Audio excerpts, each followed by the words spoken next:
My name is Brandy. I'm 33 years old, and the moment my niece repeated my mother's words at the Christmas table, I knew my family was never going to change. You would think that after 5 years, people would stop acting like your adopted child is a guest in their own family. 5 Christmases, 5 birthdays, 5 summers of polite smiles that never quite reach the eyes, the careful pauses in conversation, the way people spoke around him, not to him, like he couldn't understand. My son is 5. He's bright. He notices everything.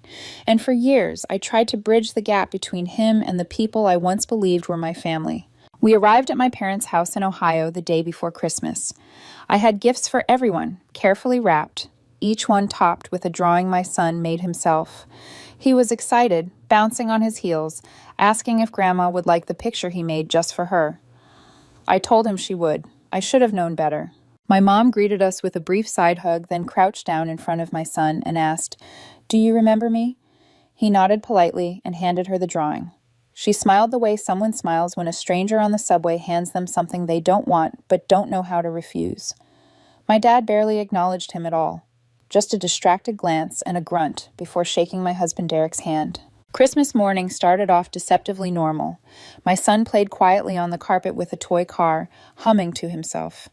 I helped in the kitchen, trying to ignore the familiar tightness in my chest. Then I felt it, that sudden silence that makes your stomach drop because you know something has gone wrong. I walked into the living room and saw my niece sitting upright on the couch, glittery headband, slightly crooked, wearing the same smug expression she always gets from her mother. She looked directly at my son and said clear as day, "Grandma told me you're not her real grandson." He didn't cry. He didn't ask questions. He just stopped chewing and lowered his plate, staring at the floor like he was trying to disappear. I froze. The worst part wasn't what was said. It was what didn't happen afterward. My sister giggled, actually giggled, like it was a joke she expected someone else to join in on. No one corrected her. Not my brother-in-law, not my father, not even my mother. She just lifted her teacup and took a sip like she hadn't heard a thing. Derek stood up slowly. I knew he was about to speak, and I shook my head. I didn't want my son's memory of that moment to be a shouting match. I wanted him to forget it, if that was even possible. Derek paused, then calmly tapped his glass once and said, "At least now we know who the smallest person at this table really is." The room went dead silent. We left without explanation. I packed our gifts back into the car while my sister asked if we were seriously leaving already. I didn't answer. My son fell asleep before we left the neighborhood. That night, after putting him to bed, Derek and I sat on the couch without talking for a long time. Then my phone buzzed. It was my mother. No apology, no acknowledgement, just one message. "Did you send the family bonus this year?" I stared at it, then typed my reply. "Oh, it was just not to you." That was the night everything finally changed. The thing about cutting a safety net is that the people standing on it never feel the fall right away. For the first few days after Christmas, nothing happened. No angry calls, no frantic messages. My parents went on like everything was normal, probably assuming that whatever mood I was in would pass the way it always had before. They were used to me smoothing things over, swallowing discomfort, pretending that love meant endurance. They didn't know yet that something had shifted for good. Every year since Derek's business took off, we'd sent a little something to the family. Sometimes it was a gift card. One year we paid for my parents' trip to Florida. Another year, we quietly covered a repair bill they were stressing over. We never announced it. We never wanted praise. It just felt like what families did. Help each other out. Make life a little easier.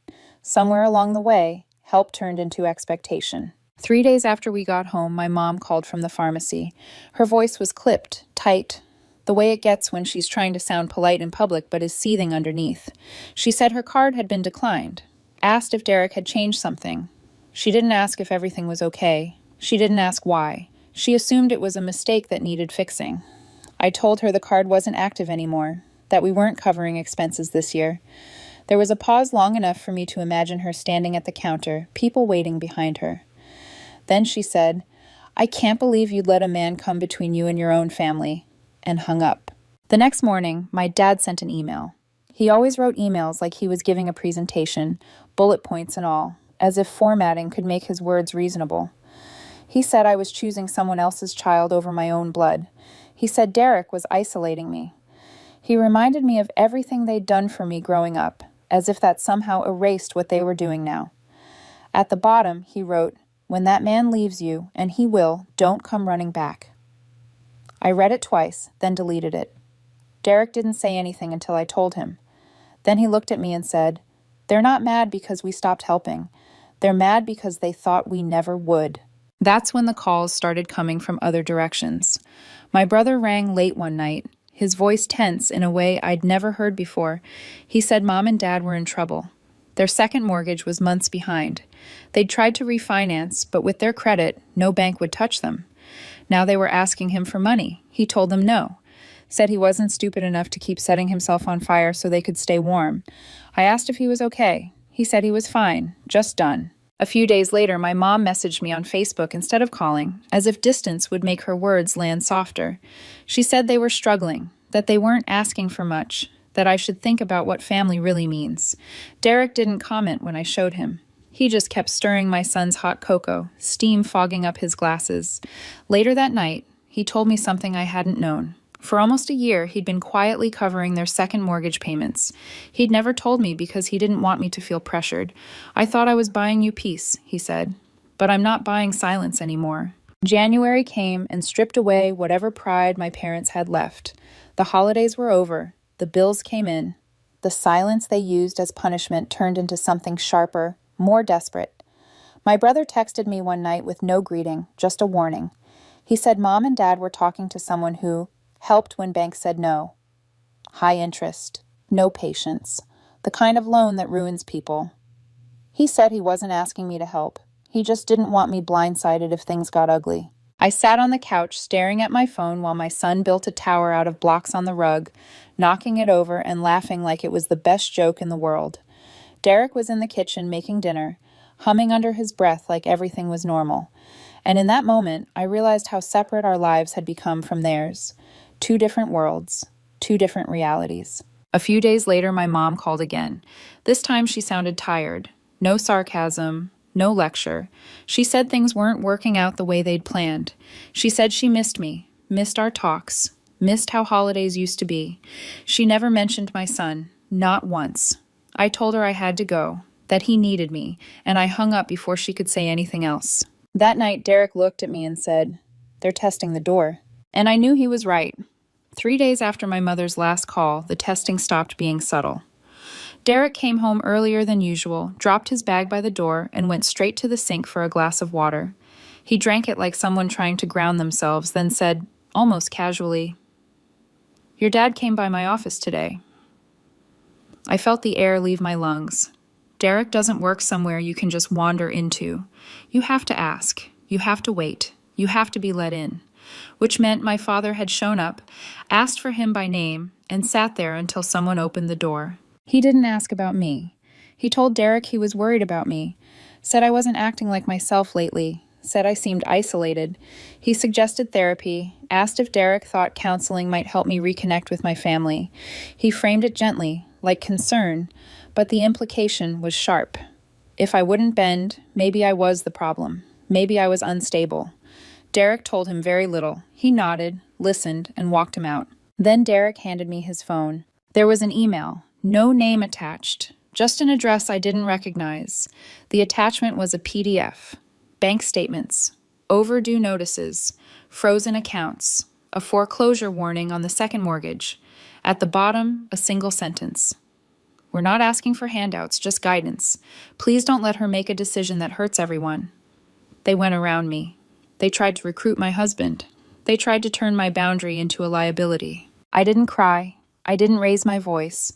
I went to the hallway closet and pulled out the bin with my son's things, the baby blanket he came home in, the zoo photo from the day he called me Mom by accident, and then smiled like he'd discovered a secret. Crayon drawings folded until the paper went soft. I sat on the floor and breathed until the shaking passed. Family doesn't break into your life through back doors when the money dries up. Family protects the child sleeping down the hall. The next morning, I wrote them an email. Short, direct, no explanations. I told them we would not be helping financially. I told them they were not to contact Derek again, directly or indirectly. I told them any further attempts to undermine me would be documented and addressed formally. I ended with one line: "You made your choice at the table." There was no reply. A week later, my mother sent a photo instead. She and my father standing outside a small brick church, hands clasped, faces solemn, like they were posing for a brochure. The caption read, "We've started counseling. We're trying. Please don't give up on us." I didn't respond. I stared at that picture in the grocery line, in the carpool lane, late at night when the house was quiet. I couldn't tell if it was change or a costume. Derek noticed before I admitted it. He said I'd been off since the photo arrived. I told him the truth, that I didn't know how to feel, that I kept thinking about 10 years from now, about my son asking why he didn't know his grandparents, about not having a clean answer. Derek didn't argue. He asked one question: "Do you think they've earned another chance?" 2 days later, a longer message arrived. Polished, careful. They wrote about counseling forcing uncomfortable conversations, about selling the second car, cutting up credit cards, meeting with a debt counselor. My mother mentioned taking a part-time job. They named my son by name and wrote a sentence that stopped me cold. "We saw him as a symbol of your choices, not as a person. That's on us, not him." It was the first time they named the harm without deflecting. I told Derek I was thinking about a short meeting. Neutral place, public, no child, just to see. He listened, then said quietly, "They didn't just say terrible things. They tried to unmake you. You can forgive that if you want. He won't pay for it." We waited. A week passed. Then another. No messages, no pressure. Then an envelope appeared in the mailbox. No stamp. No return address. Inside was a photo of a small apartment with secondhand furniture and boxes stacked against the wall. A handwritten note said they'd sold the house and moved. No expectations. Just wanted me to know they were starting over. I left the note on the counter between my son's drawings and the grocery list. Derek didn't comment. On the third morning, I wrote back. I told them I got the photo, that I respected the steps they were taking, and that we were not ready to include them in our son's life, not now. Maybe one day. If the work was real, it would continue without us watching. I pressed send and waited. They didn't reply. The silence that followed felt different from all the others. It wasn't angry or performative. It didn't come wrapped in guilt or threats. It just existed, wide and unfamiliar. And for the first time, I didn't feel compelled to fill it. Weeks passed, then a month. Life settled into a rhythm that didn't include them, and I realized how much of my energy I had spent anticipating their reactions instead of living my own days. Mornings became about backpacks and mismatched socks and reminding my son where he left his favorite sweater. Afternoons were homework at the kitchen table and Derek cooking dinner while humming softly to himself. Evenings were stories before bed, his small hand tucked into mine, his breathing slowing as he drifted off. There was no tension in those moments, no sense of waiting for something to go wrong. It felt earned, like peace you don't notice until you've lived without it for too long. Then, just as I started to trust that quiet, it cracked. It began with a message from a number I didn't recognize, friendly, casual, signed with a first name I vaguely remembered from my mother's social circle. She said she was part of my mom's church group and that my mother had mentioned I might want to reconnect sometime. "No pressure," she wrote. "Just thought she'd reach out." I stared at the screen longer than I needed to. I hadn't responded to my parents in months. I hadn't mentioned church or reconnecting or anything at all, and yet here was someone else, carrying their message for them. The next day, another text came in. This one from a youth coordinator at the same church, inviting my son to weekend activities. She said my mother thought he might enjoy making friends his age. My chest tightened. I hadn't shared his name with anyone. I hadn't asked for outreach. And suddenly, strangers were using him as a bridge back to me. I called the church that afternoon. I kept my voice calm, polite. I thanked them for the invitation and declined. Then I asked a simple question. Had my mother given them my contact information? There was a pause on the other end of the line, just long enough to confirm what I already knew. Yes, she had. The coordinator apologized, said she thought I was open to reconnecting and just needed encouragement. I hung up and sat in my car for a long time, hands gripping the steering wheel, feeling the familiar mix of anger and clarity rise in my chest. That night, I told Derek everything. He didn't interrupt. He didn't try to soften it. When I finished, he said, "That wasn't a mistake. That was strategy." And I knew he was right. They hadn't changed. They had adapted. When direct access was denied, they found another door, wrapped control in kindness, used community and faith to make it look harmless. I wrote one final email that night. Not long, not emotional.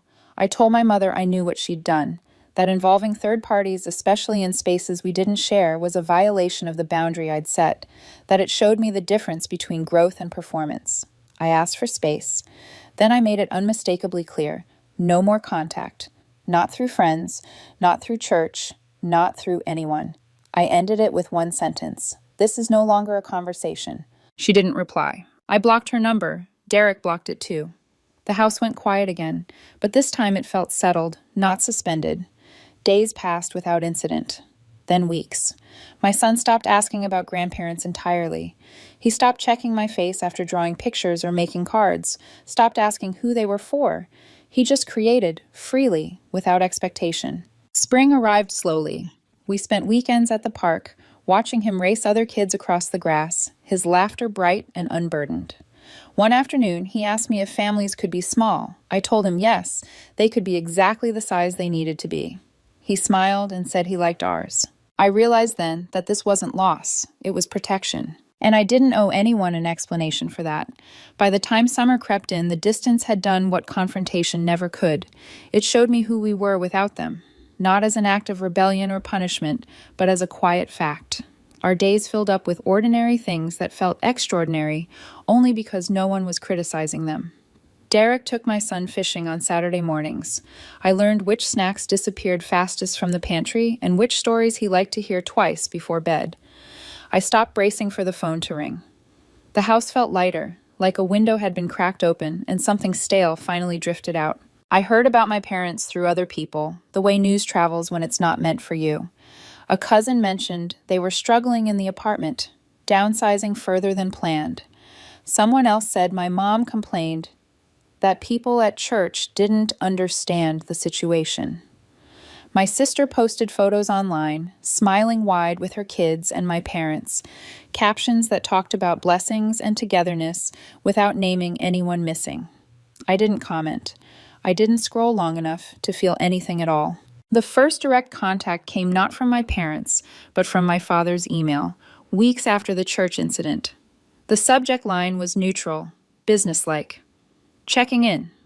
Inside, he wrote that they hoped we were well, that they respected my need for space, that they were still doing counseling. Then, halfway through, the tone shifted. He asked if we were still considering investing in another property and whether there might be a way to structure something that could help them through a rough patch.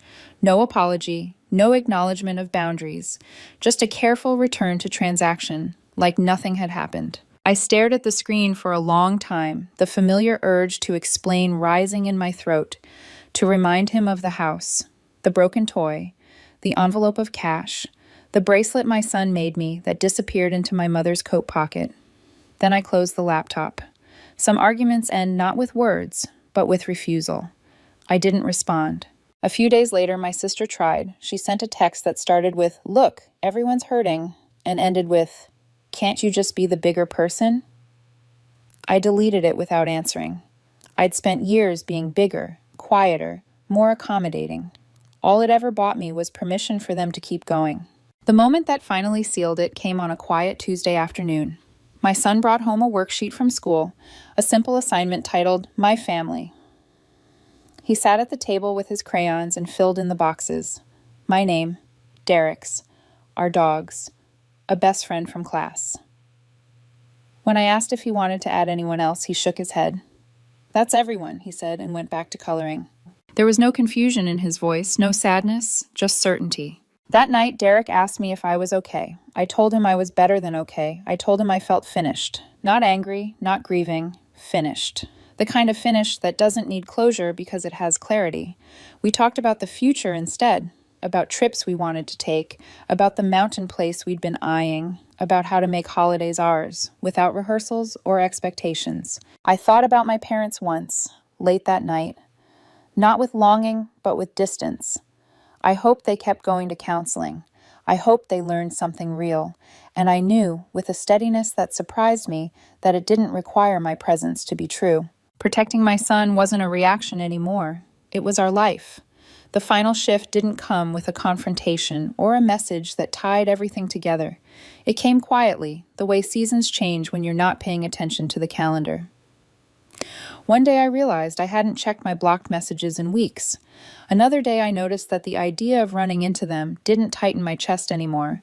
The absence stopped feeling like a wound and started feeling like space. Autumn arrived with cooler mornings and a different rhythm. My son started waking up earlier, excited for school, talking about a science project and a class pet he wanted to name. Derek adjusted his schedule so he could do drop-offs twice a week. We found ourselves planning weekends without thinking about who might be offended. We hosted friends for dinner and laughed loudly without scanning the room for disapproval. We built traditions that didn't require permission. There were moments when memory tried to intrude. A holiday display at the store, a church parking lot we passed on the way to the park. I let those moments pass without attaching meaning to them. I had learned the difference between remembering and reopening. One honors what happened, the other hands it power again. My sister tried once more, a brief text that said she missed me and hoped we could talk. It didn't mention my son. It didn't acknowledge anything that had happened. I didn't respond, not because I was angry, but because there was nothing left to explain. Silence, I had learned, can be an answer without being a punishment. We took that mountain trip we'd talked about, a small place with tall trees and a porch that caught the afternoon light just right. My son ran along the trail, pointing out birds and rocks like he was discovering the world for the first time. At night, we sat by the fire and told stories, the kind that grow legs and wander off into laughter. No one asked who wasn't there. No one needed to. On the last morning, he drew us a picture. 3 stick figures holding hands in front of a house with smoke curling from the chimney. He added stars to the sky even though it was daylight. When I asked him why, he said because he wanted it to look happy all the time. I taped it to the fridge when we got home, right where I could see it every day. I used to think family was something you endured, something you held together even when it cut you. I don't believe that anymore. Family is who protects your child's sense of belonging. Family is who doesn't ask them to earn love with silence. Family is the place where doors don't open without permission and apologies don't arrive only when leverage fails. I don't know what my parents believe now. I don't know if counseling changed them or if it simply taught them new language. I don't need to know. The truth is, I stopped needing them to become different in order for my life to be whole. That need was the last thread, and letting it go felt like breathing after holding my breath for years. We didn't reconcile. We didn't stage a reunion. We chose something quieter and stronger. We chose a home where my son never has to wonder if he belongs. We chose a life where love isn't conditional and respect isn't negotiated. And every morning when he runs into the kitchen asking for pancakes shaped like hearts, I know we chose right.